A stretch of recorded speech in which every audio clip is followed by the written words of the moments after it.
வணக்கம் கடலூர் டிவி நேருக்கு லட்சுமண அன்பு வணக்கங்களை இப்போ நம்ம பார்க்க போகிறது வார ராசி பலன் 9ஆம் தேதியிலேருந்து 15ஆம் தேதி வரை எப்படி இருக்க போது நான் பார்க்க போகிறோம். ஸோ எப்போதுமே சொல்கிறதாங்க ராசிக்கு பார்ப்பட லக்னத்துக்கு பார்க்க ரொம்ப பர்ஃபெக்டாக இருக்கும். உதாரணமாக ஒரு மகர லக்னம் விருச்சிக ராசினா நீங்கள் விருச்சிக ராசிக்கான பலன்களை பார்க்கறத விட மகர ராசிக்கான பலன்களை பார்க்க ரொம்ப பர்ஃபெக்டாக இருக்கும்.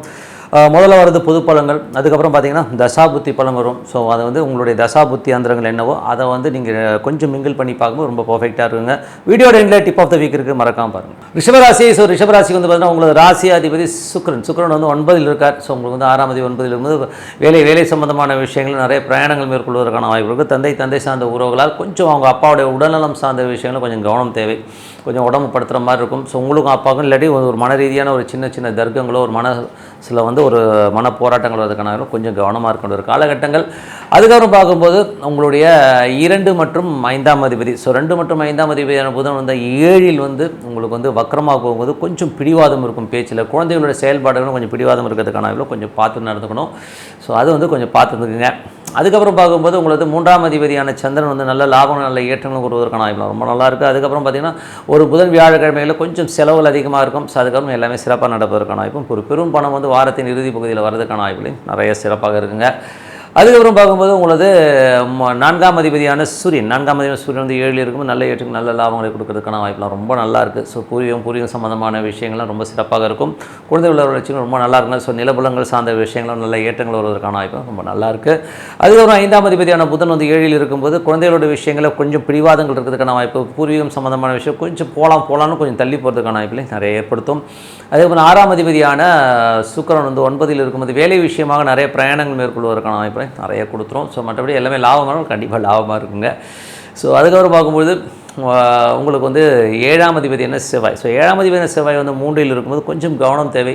இதில் வந்து பார்த்திங்கன்னா கணவன் மனைவி உறவில் வந்து பார்த்திங்கன்னா நிறைய சந்தேகங்கள் இருக்கும். பார்ட்னர்ஷிப் சம்மந்தமான விஷயங்கள் இவன் நல்லவனா கெட்டவனாங்கிற மாதிரியான கன்ஃபியூஷன்ஸை கண்டிப்பாக ஏற்படுத்தும். கொஞ்சம் கவனமாக இருந்துக்குங்க. ஸோ அதுக்கப்புறம் பார்க்கும்போது 8ஆம் அதிபதியான குரு வந்து உங்களுக்கு ராசியிலே இருக்கும். மூத்த சகோதர சார்ந்த விஷயங்களே ரொம்ப கவனம் தேவை. நண்பர்கள் விஷயங்களும் கொஞ்சம் கவனமாக இருக்குது காலகட்டங்கள் தான், கொஞ்சம் கவனமாக இருங்க. அதுவும் சந்திரனுடைய சாரத்தில் போகும்போது நிறைய சந்தேகங்கள் ஏற்படும். ஸோ இப்படி இருக்குமோ அப்படி இருக்குமோன்னு சொல்லி நிறைய கன்ஃபியூஸ் ஆவீங்க. அந்த மாதிரி விஷயங்களை கொஞ்சம் பார்த்து மெய்ப்பொருள் காண்பது அறிவு. ஸோ அதனால் கொஞ்சம் பார்த்து இருந்துக்கிறது ரொம்ப ரொம்ப நல்லதுங்க. ஸோ அதுக்கப்புறம் பார்க்கும்போது உங்களுக்கு 9ஆம் அதிபதி 10ல் இருக்கும்போது தந்தையாருக்கு நல்ல வருமானங்கள் வருவதற்கான வாய்ப்பு, இரட்டிப்பு வருமானம் வருவதற்கான வாய்ப்புலாம் ரொம்ப நல்லா இருக்குது. அதுக்கப்புறம் பார்க்கும்போது 9ஆம் தேதி 10ல் இருக்கும்போது தொழில் ரீதியான விஷயம் நல்ல வளர்ச்சி, நல்ல ஏற்றங்கள், நல்ல லாபங்கள் வருவதற்கான வாய்ப்புகள் ரொம்ப சூப்பராக இருங்க. ஸோ அதெல்லாமே ரொம்ப நல்ல விஷயங்கள் தான். அதுக்கப்புறம் பார்க்கும்போது உங்களுக்கு 12ஆம் அதிபதி செவ்வாய் வந்து உங்களுக்கு 3ல் இருக்கும்போது ரகசியமான சில செயல்களாக சின்ன அவமானங்கள் ஏற்படுவதற்கான வாய்ப்பு ரொம்ப கவனமாக இருக்கும். இதனால் வந்து தூக்கம் வராமல் ஐயோன்னு சொல்லி புலம்புற மாதிரியான விஷயங்கள் இருக்கும். ஸோ கொஞ்சம் கேர்ஃபுல்லாக இருக்கிறது ரொம்ப அவசியம். ஸோ அதனால் கொஞ்சம் பார்த்து நடந்துங்க.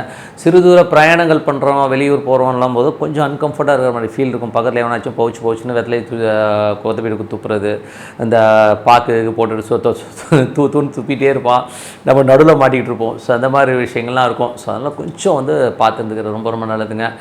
ஸோ அந்த மாதிரி சின்ன டிஸ்கம்ஃபர்ட் இருக்கும், மற்றபடி ஒன்றும் பெரிய ப்ராப்ளம் இல்லைங்க. ஸோ இதுவரை பார்த்து வந்து பொது பலன்கள். இப்போ பார்க்கும்போது தசாபுத்தி பலன்கள் எப்படி இருக்கணும். ரிஷப லக்னமாக இருந்து சூரிய தசாபுத்தி அந்த சூரியன் வந்து பார்த்திங்கன்னா 7ல் இருக்கும். நல்ல ஏற்றங்கள் நல்ல லாபங்கள் வருவதற்கான வாய்ப்புலாம் ரொம்ப நல்லா இருக்குது. ஸோ அது நல்ல விஷயங்களாகவும் அமைதுங்க. அது வந்து சூரியன் வந்து இப்போ புதனுடைய சாரத்தில் போகும்போது நல்ல ஏற்றங்களும் குழந்தைகளோட விஷயங்களும் நல்ல ஆக்கப்பூர்வமாக இருப்பதற்கான வாய்ப்புலாம் ரொம்ப நல்லா இருக்குது. அதுக்கப்புறம் பார்க்கும்போது ரிஷப லக்னமாக வந்து சந்திர தசாபத்தினா சந்திரன் வந்து பார்த்திங்கன்னா உங்களுக்கு வந்து வாரத்தின் முற்பதில் நல்ல லாபங்களை கொடுத்தாலும் நடுவில் வந்து ஒரு புதன் வியாழனில் வந்து கொஞ்சம் செலவழி கொடுக்கும். அதுக்கப்புறம் நல்ல ஏற்றங்களும் பெரும் பணம் வாரத்தின் இறுதி பகுதியில் வரதுக்கான ரொம்ப நல்லா இருக்குங்க. ஸோ அதுக்கப்புறம் பார்க்கும்போது உங்களுடைய ரிஷப லக்னமாக இருந்து செவ்வாய் தசாபத்தினா செவ்வாய் வந்து 3ல் இருக்கார். ஸோ 3ஆம் அதிபதி 7ஆம் அதிபதி என்பதே கொஞ்சம் இந்த ஒய்ஃபுக்கு உங்களுக்கும் சின்ன தர்க்கங்கள் சின்ன சந்தேகங்கள் வருவதற்கான வாய்ப்புலாம் ரொம்ப கவனம் பண்ணணும். ஸோ அதனால் வந்து சந்தேகங்களை தவிர்ப்பு நல்லது. இதனால் வந்து தூக்கம் வராமல் கொஞ்சம் வந்து நமக்குள்ளே புலம்பரமான விஷயங்கள் ஏற்படும். ஸோ கொஞ்சம் கவனமாக இருந்துக்குங்க. ரிஷப லக்னமாக இருந்து ராகு தசாபதி ராகு வந்து பார்த்திங்கன்னா உங்களுக்கு வந்து என்ன மாதிரி விஷயங்கள் விடுமோ அவங்களுக்கு வந்து 11ல் இருக்காருங்க ராகு. ஸோ 11 10ஆம் அதிபதிய சார பரிவர்த்தனை இருக்கும்போது நல்ல லாபங்கள் எள்ளி தரதுக்கான வாய்ப்பெல்லாம் ரொம்ப நல்லா இருக்குங்க. ரிஷப லக்னமாக இருந்து குரு தசாபதி குரு வந்து பார்த்திங்கன்னா உங்களுக்கு 8ஆம் அதிபதி மற்றும் 11ஆம் அதிபதி வந்து ஒரு ராசியிலே இருக்கும்போது நண்பர்கள் சார்ந்த விஷயங்களும் ரொம்ப கவனம் தேவை. மூத்த சகோதர சம்பந்தமான விஷயங்களும் ரொம்ப கவனம் தேவை. ஸோ சில நேரங்கள் வந்து நிறைய சந்தேகங்கள் நிறைய ஒரு கன்ஃபியூஷன்ஸ் இருக்கிற மாதிரி ஃபீலிங் கண்டிப்பாக ஏற்படுத்தும். அதனால் கொஞ்சம் பார்த்து நடந்துக்கணும். ஸோ அதுக்கப்புறம் பார்க்கும்போது உங்களுக்கு வந்து ரிஷப லக்னமாக வந்து சனி தசாபதி சனி வந்து பார்த்திங்கன்னா நல்ல லாபங்கள் நல்ல ஏற்றங்கள் கொடுப்பதற்கான வாய்ப்பு ரொம்ப சிறப்பாக இருக்குது. தந்தை சார்ந்த உறவுகள் வெளிநாட்டில் இருந்தால் பெரும் பணம் வருவதற்கான வாய்ப்புலாம் ரொம்ப நல்லா இருக்குங்க. ரிஷப லக்னமாக வந்து புதன் தசாபுத்தி இருந்தார்கள். புதன் வந்து பார்த்திங்கன்னா உங்களுக்கு வந்து 7 இருக்கும்போது நல்ல ஏற்றங்களை கொடுப்பதற்கான, பட் வக்கரமாக இருக்கும், கொஞ்சம் ஸ்லோவாக போகிற மாதிரி ஃபீல் இருக்கும். கணவன் மனைவியினோட வந்து சின்ன ஒரு என்ன சொல்கிறது, கொஞ்சம் வேகமாக புரிஞ்சிக்காமல் உள்ளுக்குள்ளே புலம்புறது, கொஞ்சம் டிலேடாக இருக்கிறது மாதிரி விஷயங்கள்லாம் நிறைய இருக்கும். ரிஷபலக்னமாக வந்து கேது தசாபதி, கேது வந்து பார்த்திங்கன்னா உங்களுக்கு வந்து 5ல் இருக்கும்போது அது வந்து சூரியனுடைய சாரத்தில் போகும்போது நல்ல ஏற்றங்கள் தருவதற்கான நல்ல சந்தோஷங்களும் குதூகலத்தையும் கண்டிப்பாக ஏற்படுத்துங்க. ஸோ அது வந்து 7-5 என்பதே காதல் சார்ந்த விஷயம். காதல் வந்து திருமணத்துக்கு முடிவதற்கான வாய்ப்புலாம் ரொம்ப நல்லா இருக்குங்க. ரிஷபலக்னம் வந்து சுக்கிர தசாபதினா சுக்கிரன் வந்து பார்த்திங்கன்னா உங்களுக்கு வந்து 9ல் இருக்கிறாங்க. ஸோ 9ல் இருக்கும்போது என்ன மாதிரி விஷயம், 7-9 போது நல்ல ஒரு பிரயாணங்கள் மேற்கொள்வதற்கான வாய்ப்புலாம் நிறையா இருக்குது. ஸோ பிரயாணங்கள் சார்ந்த விஷயங்கள் ரொம்ப சிறப்பாக இருப்பதற்கான வாய்ப்பு. வேலை விஷயங்கள் வந்து நிறைய பிரயாணம் இருக்கும். ஏதாச்சும் அப்பாவுடைய உடல்நலம் சார்ந்த விஷயங்களும் கொஞ்சம் கவனமாக இருக்கிறது ரொம்ப ரொம்ப அவசியங்க. ஸோ நல்ல விஷயங்கள் நல்ல மாற்றங்கள்லாம் ஒரு பிரார்த்தனை அவசியம். மனதார இறைவனை பிரார்த்தனை பண்ணும்போது கண்டிப்பாக அடுத்த லெவல் போகிறதுக்கான வாய்ப்புலாம் ரொம்ப சிறப்பாக. Tip of the week. So tip of the வீக்கில் வந்து மாந்திரிகம் என்பது நல்லதா கெட்டதா அப்படிங்கிறத பற்றி தான் நம்ம சொல்ல போகிறோம். ஸோ நிறைய பேர் வந்து இந்த பிளாக் மேஜிக்ங்கிற ஒரு விஷயத்தில் வந்து ரொம்ப எடிக்ட் ஆகிருக்காங்க. காரணம் என்னென்னா நிறைய சீரியல்ஸு நிறைய விஷயங்கள் வந்து பார்த்திங்கன்னா இந்த பிளாக் மேஜிக்ங்கிற ஒரு விஷயத்தை வந்து எல்லாருமே மைண்டில் போட்டுக்கிட்டு எனக்கு காரியம் ஆகணும்னா இந்த மாதிரி பண்ணால் எனக்கு இப்படி ஆகிடும்னு சொல்லி போகிறாங்க. ஸோ இது நல்லதா கெட்டதானா? கண்டிப்பாக கெட்டதுங்க. ஏன்னா வந்து இது வந்து பிளாக் மேஜிக்ன்றது வந்து ஒருத்தனுடைய விதியை வந்து நீங்கள் வந்து ஏதோ ரூபத்தில் போய் உள்ளே அட்டாக் பண்ணி அவனுக்கு வந்து வரவிடாமல் பண்ணுறதோ இல்லை வேறு ஒரு ரூபத்தில் ஒரு மந்திரவாதியை வச்சு பண்ணுறதெல்லாம் வந்து இன்றைக்கி ஆகுமானா இன்றைக்கி அந்த மாதிரி ஆட்கள் இல்லை. அது வேறு விஷயம். பியூராக வந்து இருக்கிற ஆட்கள் ரொம்ப கம்மி, ஒரு 5% இருந்தால் பெரிய, மற்றவங்களாம் ஏமாத்துறாள் தான். ஸோ வேறு எனக்கு பர்ஃபெக்டாக தெரியும், எல்லாம் ஏமாத்துறாள் தான். உள்ளே மாட்டிங்கன்னா லட்சக்கணக்கில் ஆட்டையை போட்டுருவாங்க. ஸோ அந்த மாதிரி வந்து ஒரு திருட்டுத்தனமான ஒரு பிளாக் மேஜிஷியன்ஸ் நிறைய பேர் இருக்காங்க. சின்ன சித்து விலைகள்லாம் பண்ணுவாங்க, இல்லைன்னு சொல்ல மாட்டேன். பட் இருந்தாலும் அது பண்ணலாமான்னா பண்ணாதீங்க. ஏன்னா வந்து உங்கள் விதிக்கப்பட்ட விதியை நீங்கள் அனுபவிச்சு தீரணுங்கிற ஒரு கர்மாவே நீங்கள் அனுபவிச்சு தான் ஆகணுமே ஒழிய அந்த டைமில் போய்ட்டு நான் வந்து இது பண்ண மாட்டேன் அது பண்ண மாட்டேன்னு சொன்னிங்கன்னா அது மாட்டிக்கும். ஸோ அது ஒரு விஷயம். பிளாக் மேஜிஷியன் பண்ணிங்கன்னா நாளைக்கு உங்கள் வம்சா வழியில் வந்து அது வந்து ஒரு கர்மாவாக வந்து இணைஞ்சிரும். நீங்கள் வந்து இன்றைக்கி நல்லா இருக்கணுன்றதுக்காக இன்னொருத்தனை கெடுக்கிறதுக்காக செய்கிற ஒரு விஷயம் கண்டிப்பாக வந்து ஒரு பிளாக் அது ஒரு கர்மாவாக மாறி அது உங்களுக்கு குழந்தைகளாக பேர குழந்தைகளாக வந்து உங்களுக்கு வாழ்நாள் ஃபுல்லாக வந்து படுத்தி எடுத்துருங்கிறது உண்மையான விஷயம். ஸோ இதுக்கு ஒரு உதாரணம் சொல்லணும்னா எனக்கு தெரிஞ்ச ஒருத்தர், ரொம்ப க்ளோஸ் ஃப்ரெண்டு தான் அவர் வந்து எங்களோட இருந்தார். நான் சொல்கிறது வந்து ஒரு மோர் தென் ஒரு 35 இயர்ஸ் பேக், ஒரு 35 ஆண்டுகளுக்கு முன்னாடி வந்து அவங்க இருந்தாங்க. ஸோ அவர் வந்து ரொம்ப சாதாரண நிலையில் இருந்தார். ஒரு சைக்கிள் வச்சுட்டு தான் போவார்.